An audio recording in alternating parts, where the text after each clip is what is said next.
নমস্কার। কবিগুরু রবীন্দ্রনাথ ঠাকুরের লেখা সমালোচক। বাবা নাকি বই লেখে সব নিজে, কিছুই বোঝা যায় না লেখেন কি যে।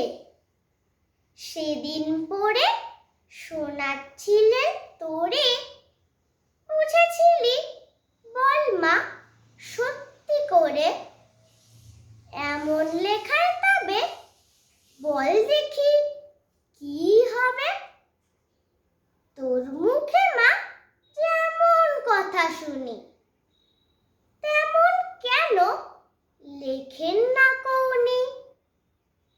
ঠাকুরমা কি বাবাকে কখনো রাজার কথা শোনায়নি কোনো? সেসব কথাগুলি গেছেন বুঝি ভুলি? স্নান করতে বেলা হলো দেখে তুমি কেবল যাও মা ডেকে ডেকে। খাবার নিয়ে তুমি বসেই থাকো, সে কথা তার মনেই থাকে না গো। করেন সারা বেলা লেখা লেখা খেলা।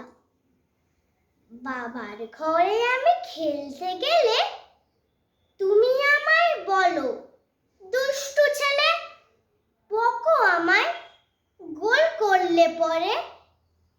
দেখছিস নে লিখছে বাবা ঘরে, বল তো সত্যি বল, লিখে কি হয় ফল? নমস্কার।